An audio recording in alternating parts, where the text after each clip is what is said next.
السلام عليكم يا جماعة. معاكم أخوكم عماد، والمرة دي بقى دردشة في موقع جديد يمكن أول مرة تشوفوه. أوكي. الموقع ده يعني جاب لي حالة من الاسترخاء. كنت هنا بجيب حاجات عشان فيما بعد ناكلها يعني. أوكي، لأن أنا هاكلها برا مش هاكلها في البيت. أوكي، وحبيت أشارك بعض الخواطر معكم. أوكي، أنا زي ما قلت قبل كده، لا يأس مع الحياة ولا حياة مع اليأس. دي عبارة مصطفى كامل اللي قالها زمان خالص. اوكي، بالتالي لا يمكن انك انت تيأس من اي حاجة. لازم تغير في الواقع اللي انت عايش فيه. في ريسيرش اتعمل من واحدة شغالة في المجال الطبي، مش عارف دكتورة ولا RN، مش فاكر بالظبط. اوكي، قالت ان الحياة، ان 3/4 من المرضى اللي كانوا معاها وكانوا يعني خلاص يعني هيقطعوا تذاكر بقى للآخرة. اوكي، قالوا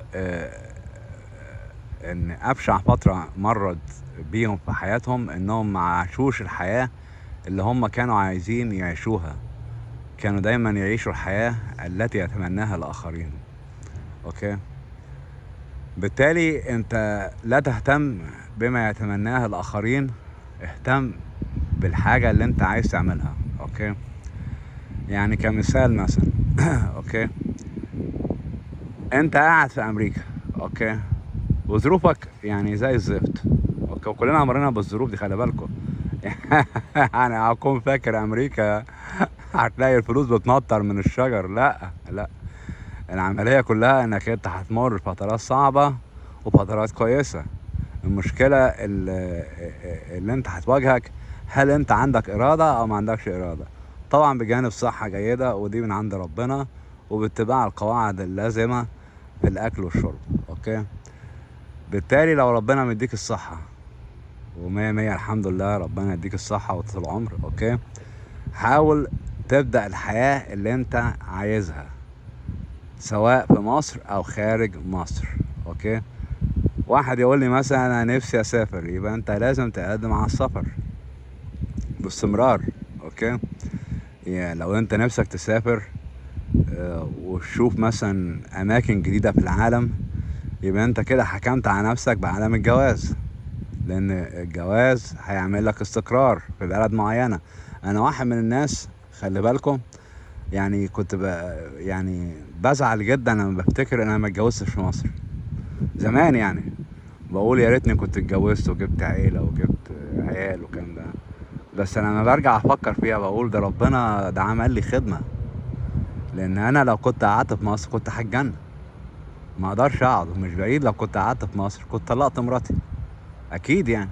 اوكي، بالتالي ربنا انقذني من مصيبة انا كنت هعملها لو كان عندي الحياة دي. تخيلوا بقى لو كان عندي عيال وعندي زوجة في مصر، كنت انا هعرف اروح امريكا؟ هعرف اصيع الصياعة دي؟ طبعا لا، استحالة طبعا، لان الزوجة لها حق عليك وعيالك لهم حق عليك. اوكي، بالتالي ما كنتش هعرف اعمل المواضيع دي. بالتالي حاول تأقلم حياتك مع الواقع ومع احلامك.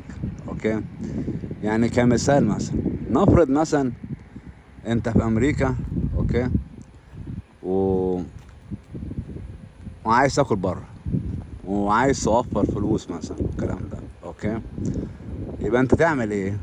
تروح مثلا في وول مارت تجيب اكل وتقعد على الترابيزه دي لاستراحه العمال، بس في نفس الوقت مسموحه للناس.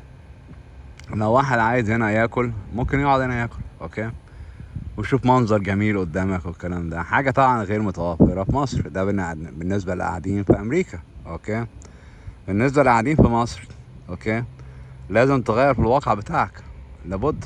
اوكي، لا تنجر وراء المشاكل الداخلية والمستحيل وما يمكن فعله. يعني حاول تفكر فيما يمكن ان تفعله لنفسك وليس للآخرين. انك انت لو فكرتش في الحاجات اللي ممكن تفعلها لنفسك، استحالة انت هتسعد الآخرين. وفي مثل يقول لك لو انت مش هتعرف تسعد نفسك، مش هتعرف تسعد الاخرين. بالتالي دي المقولة دي صح. يعني انا واحد من الناس اوكي دايما افكر في الحكاية دي. يعني لو انا راضي عن نفسي هكون راضي عن الاخرين، لو انا مش راضي عن نفسي مش هكون راضي عن الاخرين، هكره الاخرين. بالتالي لازم تحل المشكلة الصعبة دي، اوكي، مشكلة عويصة، اوكي. بالتالي انت لازم تعمل كل ما في جهدك انك انت تحسن من الواقع بتاعك عن طريق البحث عن فرص تانية، حاجات تانية، اوكي. وزي ما بيقولوا في امريكا الحياة تبدأ ما بعد 60، اوكي. وزي ما بيقولوا في مصر الحياة بتنتهي بعد 40. بالتالي النظرة التشاؤمية دي اللي موجودة في مصر يمكن دي سبب الإحباط اللي بيصيب الشباب الموجودين في مصر أو غير الشباب، يعني أوكي. لأن دايما عادات التقاليد بترتبط بالواقع بتاع زمان، تمام.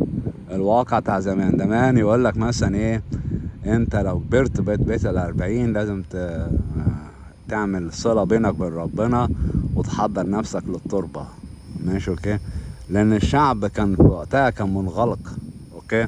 ما كانش ناس كتير بتسافر، الحياة تشتغل، ان فاتك الميري يتمرمغ في ترابه فعلا. اللي كان بيشتغل في الحكومة كان بيعمل دخل ثابت وكان بيعرف يجيب شقة وكل حاجة.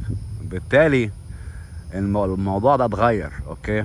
دايما تفكر ان انت هتعمله فيما بعد بصرف النظر سنك كام، اوكي. اهم حاجة حاجتين، ماشي، ودي انا شايف انها منتهى الاهمية: الارادة، ماشي، والصحة، او الصحة والارادة. يعني اقول الصحة نمرة واحد، الصحة والارادة، اوكي. طول ما انت عندك الاتنين دول هتعرف تعمل اي حاجة، اوكي. وشايفين هنا يا جماعة المكان هادي ازاي، اوكي. مفيش اي مشاكل، واحدة جاية تاكل اهي من وول مارت قاعدة ورايا، مفيش مشاكل. قالت ما قالتليش انت قاعد هنا ليه ولا بتعمل ايه والكلام ده، عمال اسجل فيديو والكلام ده، مفيش الكلام ده. انت حر ما لا تضر، اوكي.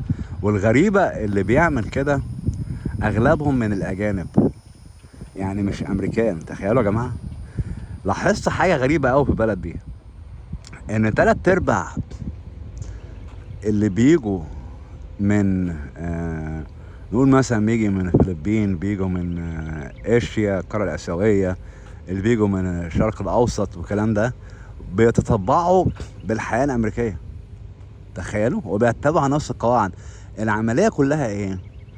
احنا مش وحشين، البلد خلتنا وحشين، البلد خلتنا حرامية، البلد خلتنا نصابين، اوكي.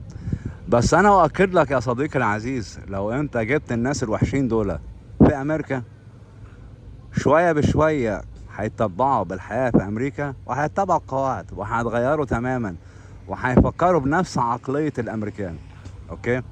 بالتالي يعني حاول تغير في حياتك قبل فوات الاوان. واتمنى يكون الفيديو ده عجبكم، والسلام عليكم ورحمة الله وبركاته.